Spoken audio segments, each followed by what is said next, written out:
Guys, yesterday I went down the rabbit hole on guess who? The First Lady of Uganda. So apparently she's cooking apparently. Was born in Kagara County, Ntungamo District in 1948. That was my first red flag because there was no such thing as Ntungamo District. Red flag immediately. Janet Kata Muchara wa Museveni nagamba nti yayingira Makerere nga yakoma mu senior 3. Senior 3 dropout. My question was, when did she go to Makerere? Okay. Did she go to Makerere before 1971, where she should have been like now as 19, 20, 21? Ndi muchara wa Museveni nti yalinya ko Makerere kusoma. Muchara wa Museveni yajja Makerere nga jendi nga mulaba. Kola bibuuzo ebisembayo ate lo yajja Professor Sebufe era ku University yafuluma office yona ne bagyetoloola omukyala n'atula muli okukola ebibuuzo oba yabyewa nga yenvigireeta yibuli kimu. Imagine that, ladies and gentlemen. Ya vice chancellor mwe yatuula. So, oh boy. Sibinyumya nti nabiwulira nabirako n'amaaso.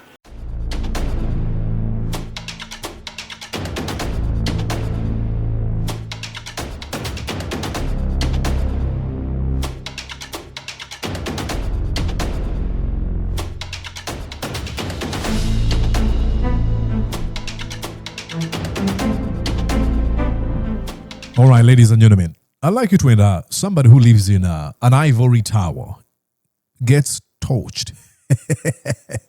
And I think it goes without saying, the chief occupant of the ivory tower of Uganda is none other than Janet Museveni, the First Lady and Minister of Education and Sports. She was torched by this TikToker. I think her name is S. Nachigozi. And, she follows me actually. I need to follow back. Let me do this right now. I should follow back. All right.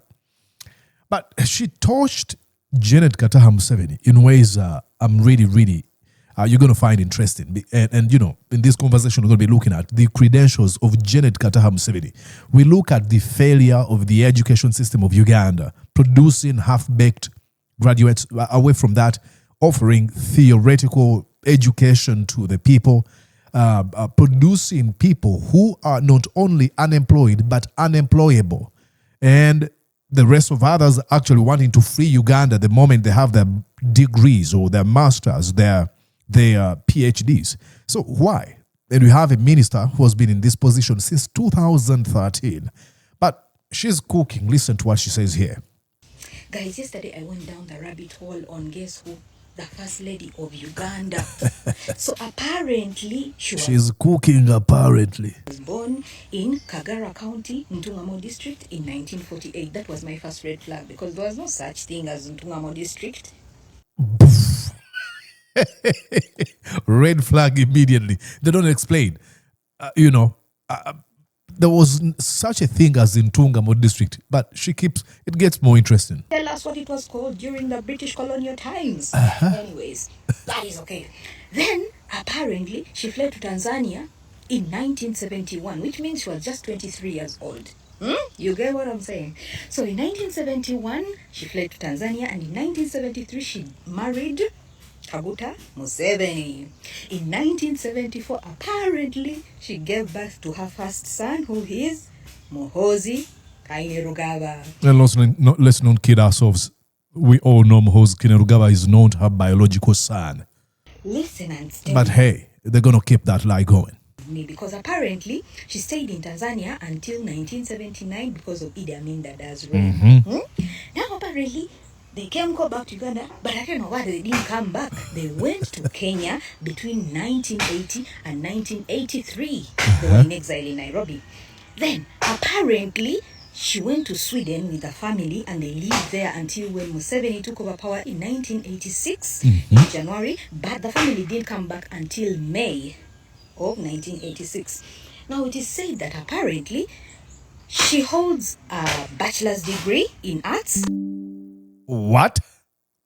in education from Makerere University. Bachelor's degree in arts. Come on. At the same time, apparently she has a diploma in early childhood development, blah blah, from Sweden.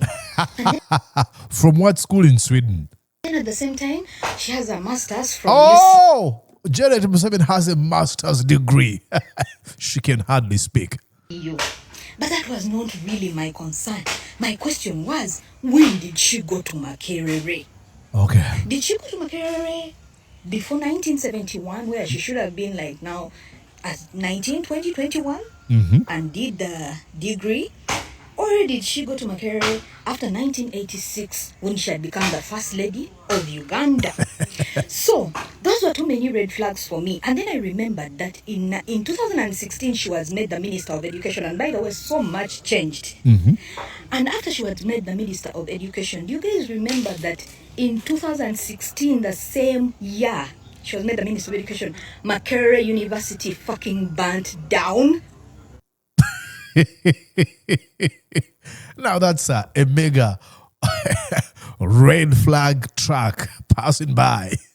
How do you become a minister for education and the most prestigious university, not only in Uganda, in East Africa, and ranks among the best in Africa, is on fire? How? Yeah. I love this style of content creation. It's like, yeah. That is it. I feel like Uganda is still in 1986 because we've never changed. Because how can you grow if you don't change? Imagine you are still in the body of a 10-year-old as a 40-year-old man. If you're going to send me death threats, if you're going to warn me, warn yourself. So good. I think she really, really cooked. But hey, she asked the question of when did she go to Makerere? Hey, worry not. Here I am. I'm going to give you when she went to Makerere. And how was it like for Janet Museveni to be admitted to Makerere University? We have now, the Nachigos you watched is a junior cook. Now you have a senior cook, Chef Ibrahim Semujju Nganda. Nze graduation yaffe Makerere yaliwo January 1999. Ng'omu ku bantu abagraduate nze ye Janet Kataha mukyala wa Museveni nagamba nti yayingira Makerere nga yakoma mu senior 3 senior 3 drop out. Mature entrant. Yayingira course ate onzizaayo. Yayingira course ya education ng'oteekwa okuba ng'olina diploma, oteekwa okuba nga wasomesa emyaka 3, oteekwa okuba ng'olina teaching subject. Ku ebyo nga talinaako n'ekimu. N'eyo saa kuddayo. Naye kye mbadde nkuleetera nti mukyala wa Museveni nti yalinnyako Makerere kusoma. Professor Ebong ayinako course emu gye yali asomesa mu School of Education. Namuinterviewingako ng'ali Nkumba. Baamugamba agende Nakasera asomese muko munene, n'abagamba State House is not a classroom environment. Okay. Ne bafunira lecturer omuto n'agenda n'amusomesa. Mukyala wa Museveni yajja Makerere nga gyendi nga mulaba. Kola bibuuzo ebisembayo. Ate lwe yajja Professor Sebufeera ku University yafuluma office yonna ne bagyetooloola, omukyala n'atula muli okukola ebibuuzo oba ye yabyewa nga yenvigireeta ye buli kimu. Imagine that, ladies and gentlemen. Ya Vice Chancellor mwe yatuula. So, oh boy. Sibinyumya nti nabiwulira nabirako n'amaaso. Museveni ne famire ye. So now. Bali above institutions zonna eziri mu Uganda. Exactly. Now, when time came for her to write her tests or do her examinations, how did she do it? She sat in the office of the vice chancellor of an entire university. No invigilator, nobody was watching, and she passed with flying colors. That's Janet Museveni. Around 2000, I should say probably, let's go back, I think around 2010, up until now, I think Museveni realized that if he was going to go on, I think towards the 2018, the amendment of the constitution to remove the age limit cap, Museveni realized that he wanted to surround himself with simps. I should be kind. With minions, with foot soldiers that are obsequious. And he started appointing, there was a cohort of people he started appointing that you would really understand what he was trying to communicate to. Folks who had gone to school, who had all the credentials to occupy certain positions. He was like, hey, I don't care about who you are. That's why you end up with the likes of Nabanja as prime minister, the full figure. Nabanja to replace Apple Nelson Nsibambi with all his faults. I mean, he served a criminal regime, so I'm not trying to put him on a pedestal. He served a criminal regime. But with all his faults, he replaces him with the likes of Nabanja. Then you have full figure in Buchaman and who else? Replacing John Nagenda as presidential advisors. And then you have the likes of Jessica Lupo becoming vice president. Are you kidding me? And you have a few others, the Barambarugahara of this generation, and a few others, ministers who are in those positions. And you know for sure they don't know what to do. If you really had a conversation with them or even interviewed them, you'd see incompetency all over their face. They cannot talk. There's a video I was watching. I think I have it here. And I'll play you here what the first Minister of Education and Sports said. And that was none other than Amanya Mushega. He was Minister for Education from 1986 to 1998. But this is when Janet Museveni was being told that, hey, you are Queen Marie Antoinette, wife to King Louis the 16th. You're detached from the reality. You are not connected to the Ugandan people. Listen to how she defends herself. One of her And they were talking about Stella Nyanzi. criticism against you has been that you sound out of touch with You sound out of touch. I don't think that would be a nice thing to say about me. You sound out of touch. the people that you lead. That has been her criticism in her different posts on Facebook, that by not advising your husband to fulfill his pledge about the sanitary pads, about the food flasks that we talked about, that you sound out of touch with Ugandans as a first lady, and that you How should can I be out of? Listen, she's being told, hey, you guys need to follow up on the promises you made of providing sanitary pads to young girls who cannot afford them, who are on the verge of dropping out of school and stuff like that, and food flasks. Let's see how she addresses this important issue. She's a lady. This an issue that concerns her as a woman. What does she say? Okay. Ugandans as a first lady, and that you How should can I be out of touch? I was a member of parliament. Oh, how can I be out of touch? I was member of parliament. That actually makes me very, very close to these people. It doesn't really matter. We know many members of parliament who represent constituents deep in the villages, but they live in Kampala, in Kololo, in state-of-the-art apartments or even houses. Oh, I was member of parliament. That means I'm connected to the people. Look. Ruhama is as an ordinary part of Uganda as any other part. So? There are poor people, there are those who are trying to become better, but I was always with them. No, that's a lie. There's no proof to this. You live in an ivory tower. You're not connected to the people. I have just been the minister for Karamoja. Listen her credentials. She doesn't mention any project that, I'm involved in this is what I've done. No. Oh, I'm not detached because I've been a member of parliament. Can I tell you another thing that makes me connected to those people? I was Minister of Education. What? Minister of Karamoja. Walked and worked with the Karamajong. How can I now not know? How can I be out of touch? How can I be out of touch? You are. Really. But I know that a parent, even a Karamajong parent, if they want to provide something for their child, they can sacrifice something and get what they want for their child. What the heck is she even talking about? They're talking about sanitary pads.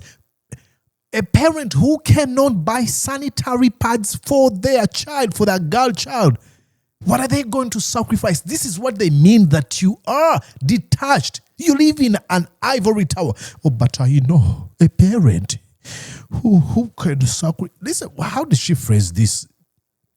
Hogwash. Really. But I know But that I know. a parent, even a Karamojong parent, if they want to provide something for their child, they can sacrifice something and get what they want for their child. What's wrong with this? Oh my God. She's referring to people who are walking naked. Who who don't have anywhere to sleep, who don't have food. She's saying, I know if she wants, she presents this as a matter of a question of wanting. Do you want to really do this for your children? If you really want, you will sacrifice. This is what we say. This is Queen Marie Antoinette. If you cannot afford a bread, try cakes. With it, I could be poorly paraphrasing, but you know what I mean. Parents are saying, we don't have food. We don't have anywhere to sleep. Our children don't have... but if you really wanted to sacrifice what? She's detached. So fake. And I think that it is also right for this generation to begin to say those things to our communities. This is not a Why did she say just word salad? And I don't know whether you've seen her with her daughter. They usually talk about Jesus. Oh, then my mother, when I was growing up, like Janet Kataha. Okay, here are the people Kataha replaced in that office. When I was in a minister, up to the time of implementation, and I worked with the dignitaries, those who were ministers, like Leighton Timber, Jim Wesley,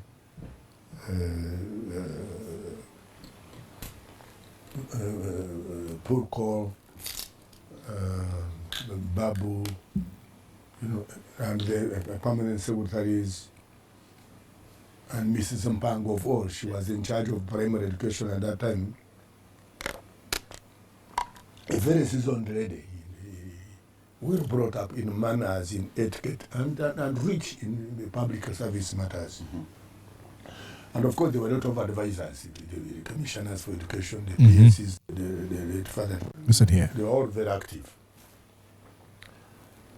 I'm crafting a letter I may call the premature birth of UPE. Now imagine, I'm sorry for pausing here. I know he's trying to drive the point home. Listen to how cohesive, to how cogent, to how coherent, reasonable and logical he is. It replaced this gentleman with Janet Kataha. Now, I'm not trying to demean Janet Kataha. She has her talents, but she could use her talents in her area of interest. She doesn't deserve to be Minister of Education. It's a joke. It's a joke of the century.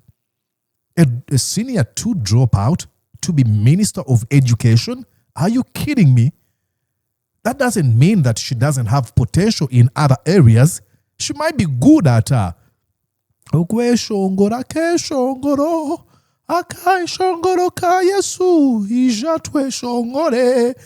she might be good in that area.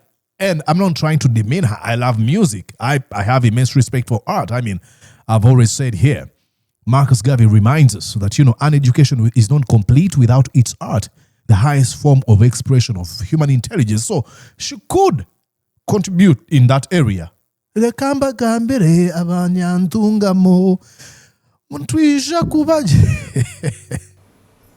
the original arrangement was that UP is not terminal.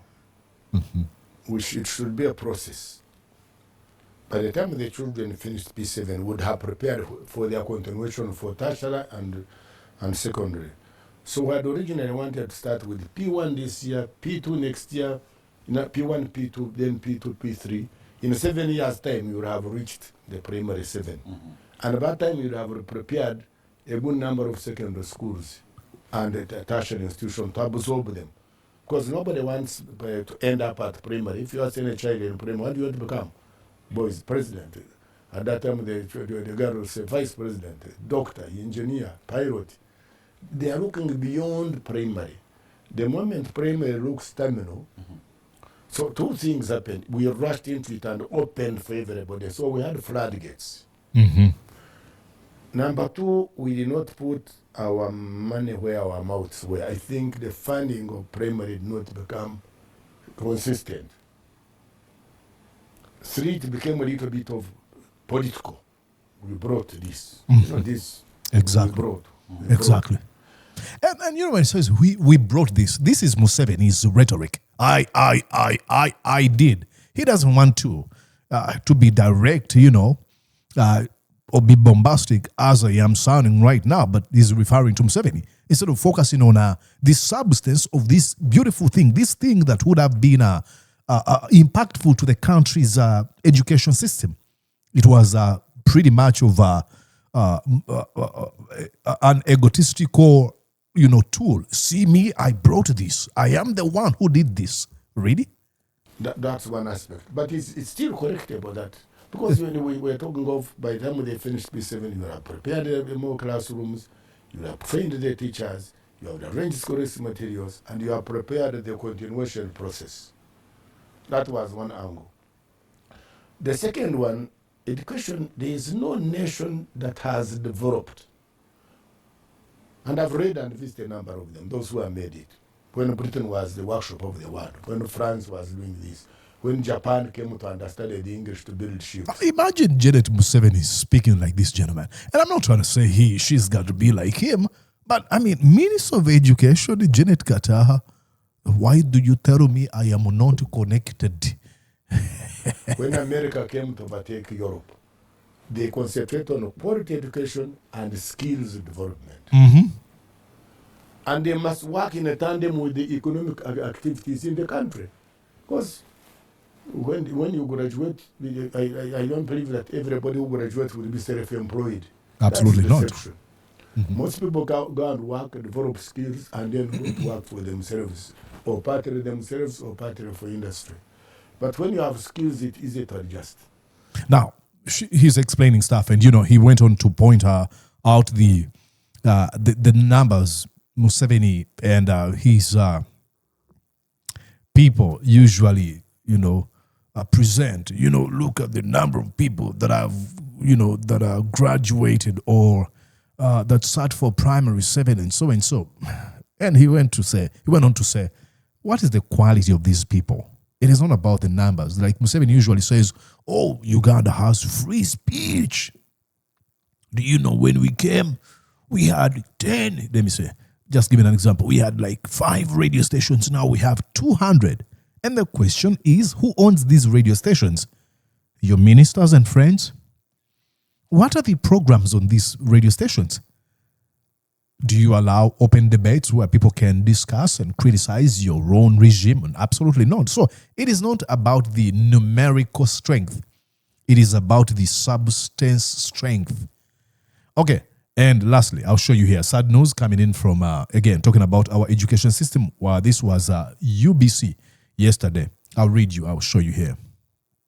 Read here. It says, Uganda produces 903 doctors annually from 14 medical schools with 11,000 doctors currently registered. Alarmingly, over 344 doctors have expressed intentions to leave the country. Figures that are deeply concerning. That is Dr. Joel Okoro Odomu. Ladies and gentlemen, do you know what that means? If you have 344 out of 11,000 doctors, let's do here some simple calculations. Time was over 344 times 100.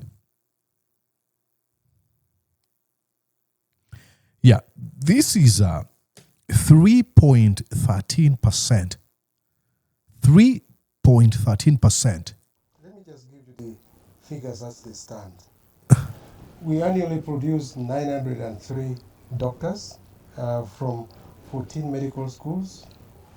We have a total of about 11,000 doctors registered with us, and we produce about 52 dentists per year.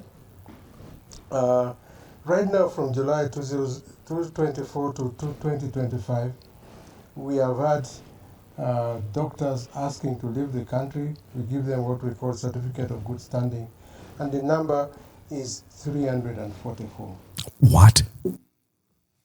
And the rest don't say, oh, that's a small number, Mordecai. The rest have not left Uganda because probably they've not had an opportunity. They are still waiting for feedback from universities or hospitals where they've applied to be hired. So that's Janet Museveni's education system. If it doesn't produce people who are employable, those that are employable are running out. Now it goes to the economy of Uganda, unemployment. They don't have anywhere to. Then you blame Museveni and Janet Museveni. So it is so sad. But one thing I really, really love is we have now those young people coming out to expose, to dig deep and expose how we're being led by incompetent people. And there's a number of them on social media, especially on X platform. I've seen them. I love that. So all hope is not lost. Our country will be liberated sooner or later. The future of Uganda is pretty impressive. All right. My name is Mordecai Marisa. Please consider subscribing and invite others to join us. Until we catch up again. Bye-bye for now. Did you enjoy what you just watched? I'm sure they did. I'm going to guess that you did. How about you consider subscribing to Mordecai Marissa Live YouTube channel? Thank you.